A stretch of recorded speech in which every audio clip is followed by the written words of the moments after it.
大家好，今日係2025年嘅12月16日啊。嗱，咁啊，今日就要講一個稅率嘅問題，因為咧近來啊，我寫緊一本書啦，叫做《貧窮思維》，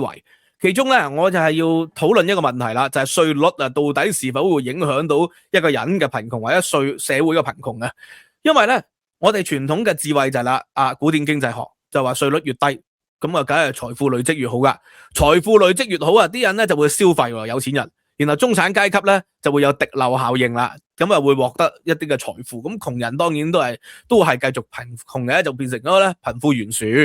咁啊，我哋嘅經驗就係新加坡同埋香港呢兩個前英殖民地啊，就係簡單低稅制啊。香港啊比新加坡再低啲啊，而且香港係暫時冇消費稅啊嘛，新加坡都有。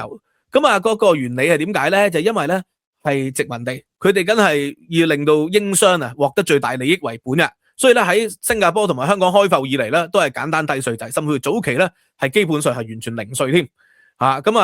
因為佢哋下層嗰啲人唔使考慮福利嘅，下層嗰啲人係會走噶嘛。喺新加坡嗰啲係賣豬仔過去嘅，去到呢個嘅大馬，喂，佢馬來亞半島，佢哋係賣豬仔咧，賺完錢好多啦，好似郭學年咁啦，或者佢哋嘅同宗咁啦，就會翻去嘅。郭學年係少數咧，就留低咗變成咗呢個巨富。家族，咁呢個係另外一個故事啊，大部分都會翻福建嘅，翻去廣州啊，翻去潮州啊等等嘅。咁啊，香港亦都係啦，一個自由流動嘅城市，所以咧唔需要考慮咧低層嘅福利。但係隨住咧新加坡同埋香港咧，就慢慢咧嗰啲人就係世代永居嘅，世代永居咗之後咧就有福利啦。香港就出現咗咧喺英國殖民地時代嘅廉租屋政策，即係公屋啦，後來嘅居者有其屋政策。喂，咁啊香港嘅福利房屋咧，比起中國作為一個社會主義國家咧，香港呢個資本主義嘅地方咧係更加先進嘅，嗰個住喺社會福利房屋嘅人數比例咧係即係遠遠係高於中國大陸好多嘅，呢個都係即係幾令人玩味嘅情況啦。咁啊，新加坡亦都係啦，新加坡有組屋制度，但係你要維持組屋制度，咪就要加稅咯，因為佢係需要公共資源去興建噶嘛，咁所以咧新加坡咧就不得不徵收呢個嘅消費稅嘅，香港啊冇，因為香港以往咧係用高稅率。係其實係替代高稅率替代咧，就用咗高地價政策，因為香港係低稅率啊嘛，咁佢就用咗高地價政策替代咗高稅率。咁但係問題香港而家咧庫房乾竭啊，佢就冇可能維持到高呢個嘅賣地收入，只能夠咧慢慢咧就會向稅率係轉移啊。所以香港加稅咧似乎係無可逆轉嘅，未來10年咧不斷咁加稅係無可逆轉嘅，一係緊縮開支，一係就加稅。一係就發債，我講過呢個叫不可能三角啊嘛，香港係要面對住呢個問題，但係點加稅都唔會加到好似歐洲咁高嘅，呢個大家都放心。講翻英國啦，因為英國咧自從喺2024年侯德偉咧當時咧就係財相就係廢除咗呢個嘅全球呢個海外避稅制度，就變成咗咧新移民嚟咧都要全球徵稅咯，就令到好多咧喺歐洲嚟嘅、喺杜拜嚟嘅、喺中國嚟嘅富人咧紛紛係離開咗英國。甚至乎英國自己嘅有錢人都想辦法逃離，但係同時間咧有好多香港人中國大陸嘅留學生佢哋嘅父母以及咧世界各地嘅移民都入嚟，所以英國呢幾年嘅淨移民人數咧都仲係正數嘅。今年咧就有淨20萬人移入英國，咁咧佢哋都要面對一個問題，你移入嚟要交更多嘅稅，更多嘅稅係咪合理咧？英國嘅稅率係咪合理咧？今日咧就要討論呢個問題啦，因為咧侯德偉也好或者係而家嘅新任財相李允晴也好，佢哋都話咧英國嘅稅其實係好低嘅。佢話英國嘅稅係 G7 裏邊咧係最低噶以2024年為例英國咧嘅稅咧係 G7 裏邊咧幾乎係最低嘅。咁但係咪事實咧？呢樣嘢咧就要講下啦。因為咧英國你話佢嘅稅低或者稅高，你就睇下你從咩角度去睇佢，從打工仔定係從自僱人士定係從呢個收股息嘅人去睇，因為咧英國嘅稅率咧極之複雜嘅。但係以咧呢個嘅GDP 去計算咧，而家嗰個稅率咧佔 GDP 咧已經係2次世界大戰後最高噶啦，歷史上咧係以而家為最高嘅。咁即係證明咗咧，如果以歷史比較咧，而家嘅稅好高。所以李允晴同侯德偉就話英國嘅稅比起 G7 算係低。呢種講法咧係有轉移視線嘅講法嘅。以個人平均稅率為例以個人平均稅率咧，咁你覺得英國嘅稅率好高，咁但係英國政府話俾你知唔係，我哋平均稅率係 29.4%，比起美國咧係低喎，美國成30.1喎，而且當然美國要睇下住喺邊個州份啦。咁係低喎，比起加拿大平均稅率咧32%咧，英國係低2.6%嘅，比起法國啊仲離譜啦，法國係47.2啊嘛，係高過英國17.8%啊，德國亦都係47.9%，意大利係47.1%，日本係32.6%，都高過英國3.2%啊，所以咧你話英國稅高，你睇日本you should see the other guy 啊，呢個就係英國財相個講法啦。喂，台灣啊同埋中國咧，佢哋都叫萬稅萬稅萬萬稅。咁但係咧，以中國為例咧，佢哋個稅咧就係唔係直接個稅裏邊嘅。如果一般打工仔咧，中國個稅就冇乜高嘅。但係如果你係做生意咧，就有好多隱藏稅嘅，即係每個部門咧都要收你一啲費用喎。你做互聯網咁嗰啲互聯網咁網信辦啊，又會收你好多嘅費用啊。嗰啲係隱藏稅嚟嘅。你開食肆、消防啊、公安啊、衛生部門啊，又會收你好多稅費嘅。嗰啲係另外一個叫萬稅萬稅萬萬稅。但係以個人稅率嚟講咧，台灣同中國係低嘅，但係台灣都被人稱之為萬稅萬稅萬萬稅。好啦，以公司稅為例咯，喺英國做生意，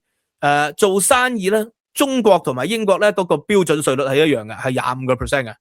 美國係25.8啊，仲有唔同嘅州稅添。加拿大係26.2，法國係36.1，德國係30，意大利咧係27.8，日本啊係29.7啊。咁咧由此可見啦，英國咧係低過大部分呢啲國家嘅，同中國係持平，但係中國仲有萬稅萬稅萬萬稅。咁當然啦，呢度就未計嗰啲好複雜嘅 NI 嗰啲咁嘅情況嘅，因為每個國家每個州都唔同 NI 嘅咁呢個咧就難以一概而論。咁所以從頭先呢啲角度去睇咧，英國嘅稅又真係唔算係好高比起西方國家唔嗱，好多香港人咧以為英國嘅稅率好高，但係英國政府自己都話啦，喺 G7 嚟講咧，佢個稅率係最有競爭力嘅，甚至乎咧我哋熟悉嘅有啲人移民去台灣啦，移民去日本啦，佢哋咧都比英國咧稅率係更高。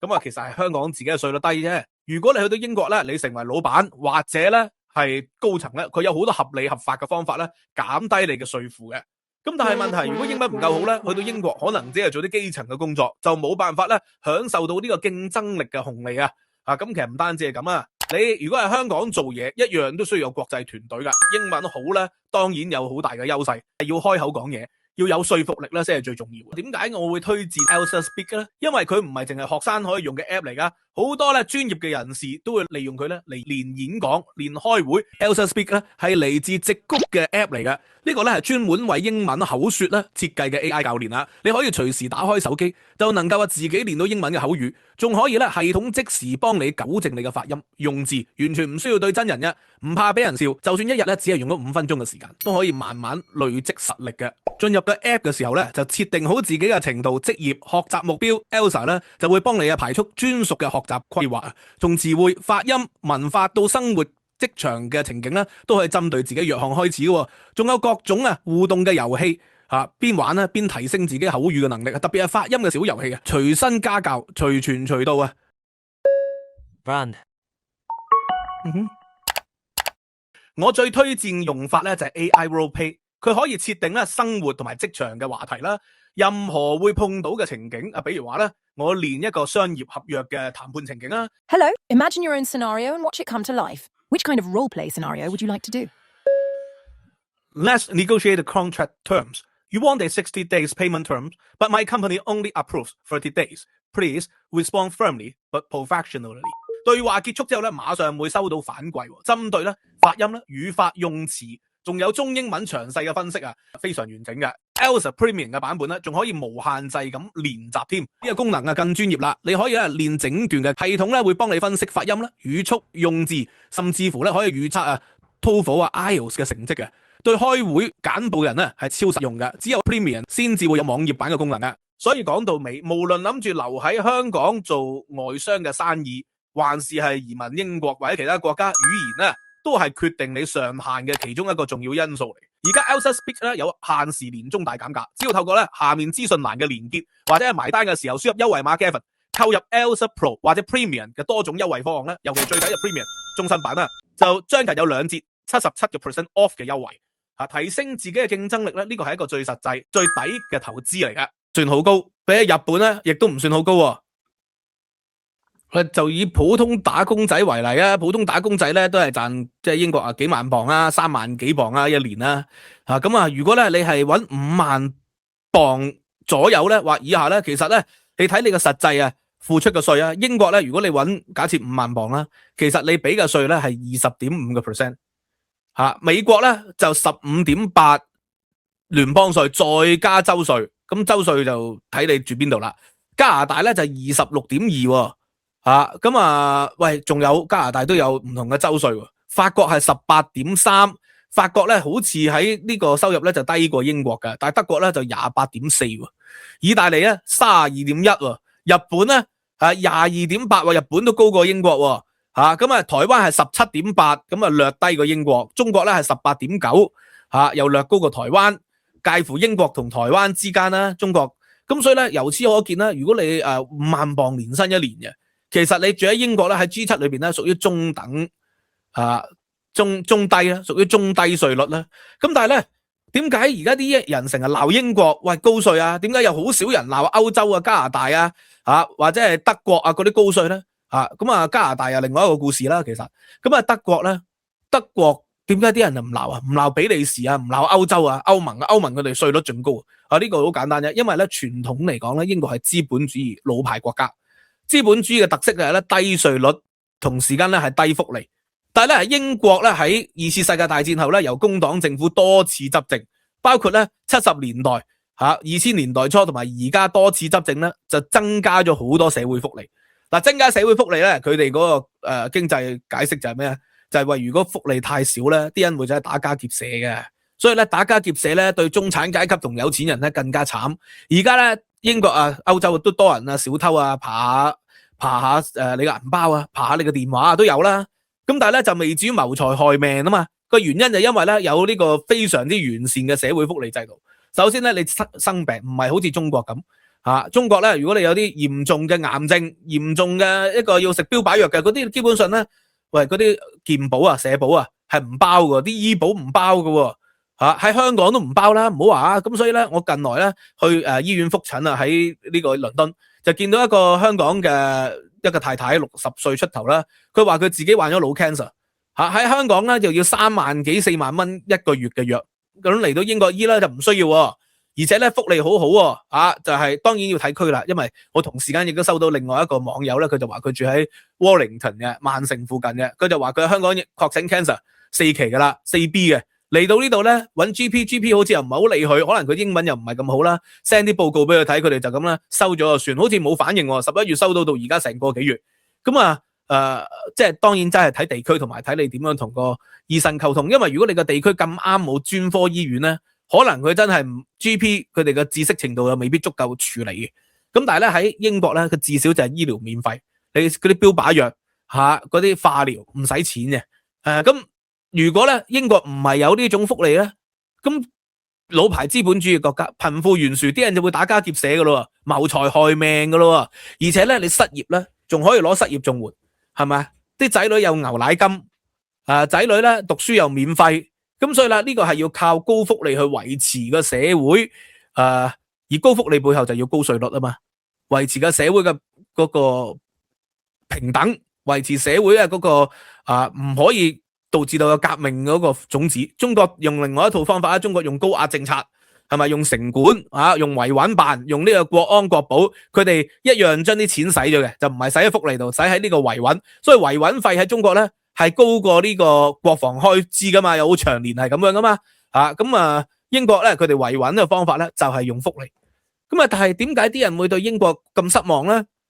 就因為英國係資本主義國家嘛，有錢人紛紛嚟英國係享受佢哋個資本主義發展啊嘛，而德國或者意大利佢哋就唔係資本主義國家，佢哋呢啲係社會福利主義國家，社會福利主義國家咧佢係有好多稅率。但係咧，同時間咧，佢哋個福利亦都非常之好。第一，醫生一樣都係免費啦。最大分別係咩？最大分別就係教育，好多都係免費。喺歐洲嘅公立大學咧，大部分都係免費。英國係喺蘇格蘭嘅公立大學先係免費嘅，其他嘅公立大學咧都唔能夠做到免費。本地生咧都要俾成接近1萬磅學費一年啊，而且嚟緊咧仲會繼續加㗎。你入到去牛津劍橋咧都要俾約1萬磅9000幾磅啦個學費一年㗎。咁所以咧呢個就係點解啲人會詬病英國係高稅率，因為英國咧喺一個十字路口度，佢行到三不像啊，佢既唔係資本主義，唔係好似新加坡同埋呢個嘅香港咁樣簡單低稅制吓，唔係好似杜拜咁樣係富人天堂，佢咧又唔係完全社會主義吓，因為如果完全社會主義，啲人就會 expect 好似歐洲咁樣嘅，好似北歐咁嘅，芬蘭咧你生仔咧就可以攞哇好多連嗰啲床啊床褥啊嗰啲尿片啊都可以攞埋，所以英國咧變成咗三不像，佢既冇資本主義嘅靈活性，但係咧亦冇社會主義嘅好處咁但係咧個好消息就係咧，英國佢雖然唔係好似以前咁有資本主義優勢，但係個稅率咧都係比起歐洲其他國家，比起加拿大比起美國好多嘅州份咧，甚至乎比起整體日本咧都係要低嘅。但係個唔好處就係咩咧？個唔好處咧就係佢嘅福利咧，又好似唔上唔落咁，又唔可以全民依賴福利生活因為其實北歐或者歐洲荷蘭嗰啲可以全民依賴福利生活咧個國家有佢哋嘅特殊性，人口要相對少啦而且咧天然資源要相對豐富咁英國嘅天然資源自然唔能夠同歐洲嘅國家比啦，係咪亦都唔能夠同即係加拿大德國呢啲咧即係有相對豐富天然資源嘅國家比喎。英國嘅天然資源係稀缺，而且交通啦亦都係即係自成一國噶嘛，所以成本亦都會貴個原因咧正正係因為咁。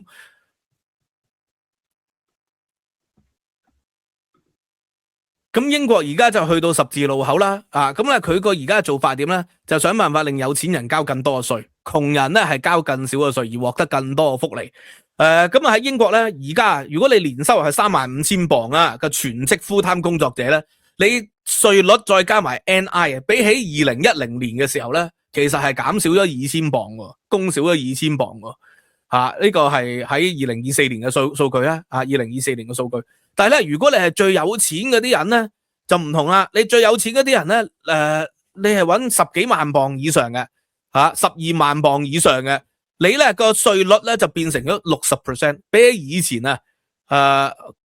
其實高咗10幾個 percent 喎。所以而家咧英國個做法就係將最有錢嘅人嘅荷包就想辦法咧係剝奪佢哋嘅財富。咁但係有錢人唔係蠢唔係低能啊嘛。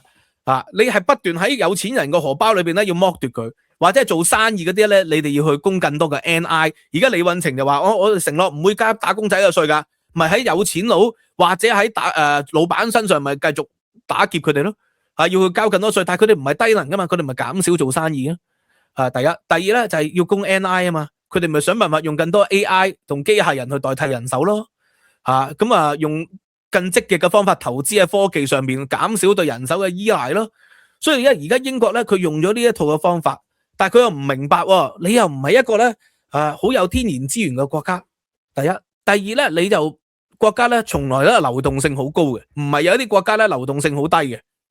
你越加嗰啲有錢人或者老闆嘅稅，佢哋就想辦法走，想辦法會離開呢個國家。咁啊，如果啲有錢人走咧，離開咗呢個國家咧，呢個國家競爭力就會減低。佢競爭力減低咧，短期你可以加稅解決咗個財政問題，長期你會令到整體國家個競爭力咧係會大幅下降嘅而且咧，喂，有錢人走咗啦，佢哋又唔喺呢個國家，佢哋買你嘅國家嘅財產，包括買樓、買股票或者係買債券嘅機率會減少嘅，而呢樣嘢咧就會影響到呢個國家嘅貨幣匯率以及咧債務嗰個利息嘅。咁所以咧，而家工黨政府就用咗最愚蠢嘅方法加稅，令到嗰個競爭力咧好似維持咗短期財赤黑洞相對減輕咗，但係長期咧都係會造成打擊。呢個就係貧窮思維嘅核心啦。睇問題就睇到短期，忽略中長期嘅規劃發展咁所以英國處喺十字路口，下一屆咧2029年大選到底係投票投俾減稅嘅政黨定係加稅嘅政黨咧？啱啱呢個2024年嘅大選，啲人就決定投俾加稅嘅政黨因為保守黨執政嘅時期係減稅嘅保守黨嘅時期咧係不斷咁減稅甚至乎咧 NI 國民保險由12% 減到8%，結果佢輸咗大選。卓慧思意圖將呢個公司嘅標準稅率25% 減到19%咧，結果佢輸咗大選所以英國人咧喺舊年就歷史十字路口揀咗加稅政黨2029年嘅時候，到底英國人會點樣揀呢？呢樣嘢就係拭目以待啦。呢個亦都係涉及到貧窮思維嘅問題。OK， 今日講到呢度。